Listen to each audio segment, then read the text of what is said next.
Don't make these 5 mistakes on your trip to Jordan. Because it could and will be your worst nightmare.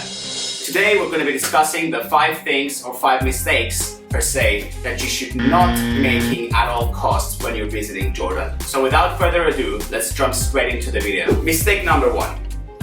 Buy a Jordan pass. I cannot stress this enough. I've lost so much money. Just got our tickets. They were about 50 JD. So right now I'm crying. Me and my pocket. Go and buy a Jordan pass, period. It's gonna save you tons of money and tons of energy, tons of waiting lines in Petra. Oh, look at how many people there are here.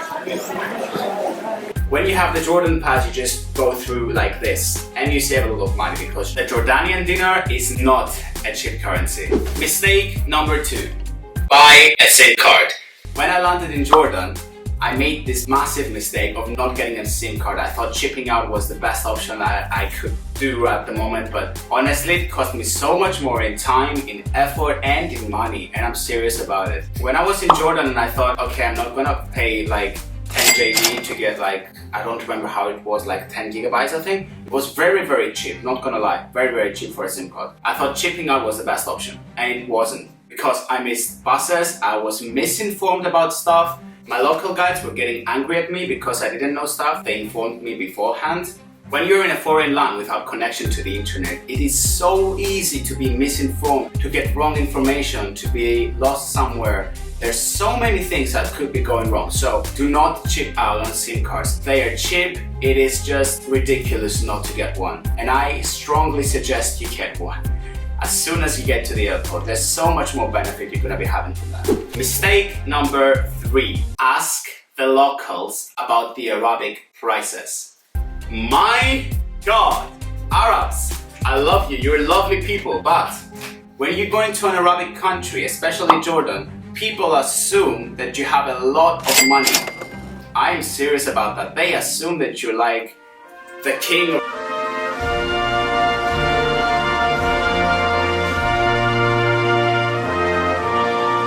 some land or something, and you have incredible amounts of money. So what they do, they see you as a foreigner, they see you well dressed or whatever, and they try to and raise their prices as high as they can. If you speak to them in Arabic or say 1 or 2 words in Arabic and they realize that you are from their country, they'll just lower the prices incredibly much. People don't have a lot of money there, so people will always negotiate. People will always tell you the prices of the tourists, which is what happened to us a lot of the times. But thank God, there were so many people that I've asked that were so kind-hearted to help me out and let me know that there's this thing going on where people would raise their prices in order to get more money out of you. Without knowing whether you have it or not, they'll just assume it.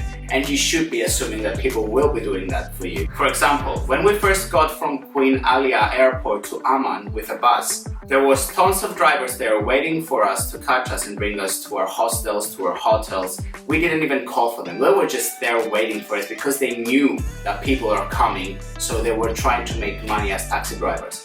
But what they didn't tell us is that there's the Arabic price and the normal price. And let me tell you, the difference was insane. When I was going from the bus station to where I was living that night, I asked beforehand how much should it cost for a taxi to take me from point A to point B. And they told me it would cost from roughly 2 to 4 Jordanian dinars. So when I got into the taxi, I asked beforehand, how much is it going to cost? The driver was like, it's gonna be 18, 19 Jordanian dinars. And I was like, hell no, dude. Hell no, absolutely no. It's like a hard no. Like, no, thank you, bye. But luckily enough for me, there was another 3 people waiting for a taxi. He was the last driver, and then we negotiated and I actually paid 4 JD, which was the maximum. But then the driver, because he's a shady bastard, he didn't even take me in front of the place. He took me literally 10 minutes by walk. Ask about the Arabic price. Mistake number 4. A lot, and I mean a lot of people are doing this mistake. You are in an Arabic country with an Arabic culture. Be ready to negotiate. People there are making their own prices. you are not supposed to accept them on the first term. You should negotiate, always respectfully, but you should negotiate. Prices in taxi, prices in the market, prices in the supermarket, prices in the desert, prices in the guides, everything. There was once a guy who was trying to sell me a tour guide for 90 JD. I got him down to 50, and then I realized that 50 was the normal price. That should say something about it itself. Be ready to negotiate about anything and everything. And last but not least, I literally could go on forever about this. Be informed before you visit Wadi Rum. This is one of the worst experiences I've had traveling in my entire life. I booked the place, there was this little beautiful camp, you go into the desert and you stay, it's lovely, but there was this guide, he already texted me on WhatsApp. I didn't have WhatsApp at the time, so I have to download it to know. I booked it from booking.com, yeah? Beautiful. He didn't text me there, he texted me on WhatsApp because people in the desert use WhatsApp for absolutely no reason. I have absolutely no clue why they do that, but they do it. So the guy texts me on WhatsApp, he texts me the details and he tells me, hey, I'm gonna pick you up from the visitor center. The visitor center is when you get into Wadi Rum. Before you get into the desert, there's this little beautiful village. And he tells me, hey, I am your guide. Before you go into the desert, I'm gonna take you with a car, but it's gonna cost you 20 JD. Long story short, the guy brings me to his house. Yeah, be careful about this scam. So people are gonna grab you from the visitor center once you arrive there with a bus or with your taxi or with your own car, and they're gonna try and take you to their homes and give you tea and start talking to you and start asking you, what do you need? Yeah, but tell me what you need today. And you're gonna be like, what do you mean what I need? I need to go to the goddamn camp, like that's why I'm here. It's gonna be like, no, what do you need? Do you need a 2-hour tour? Do you need a 4-hour tour? Do you need an 8-hour tour? Do you need a full day tour? You're gonna be like overwhelmed by all these options and advertisement. He's trying to sell you something and you're gonna feel instantly defensive. You're gonna be instantly like, oh, what's going on here? I thought you were my guide. You were supposed to take me from here and take me to the camp.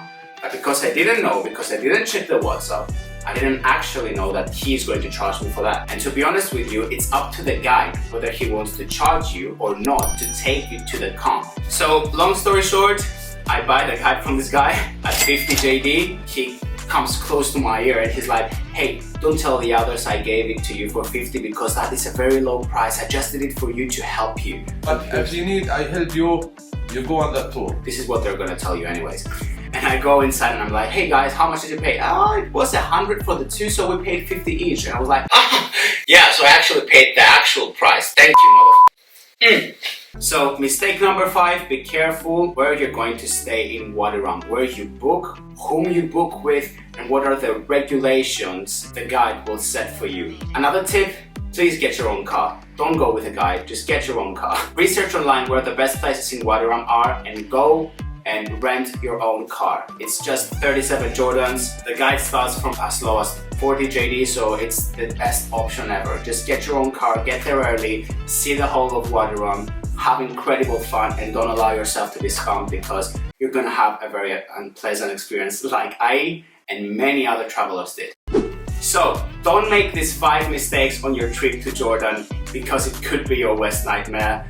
If you do manage to get to Jordan, shoot me a message, shoot me a comment, let me know of your experience, let me know of other things that people should be careful of. Write them down in the comments, let everybody know, inform everyone, help everyone travel safely and fun. If you haven't watched the video of me traveling to Jordan already, I'm gonna link it up here. If you made it this far to the video, thank you so much. Hit that like and subscribe button, and as always, I'll see you all in the next one.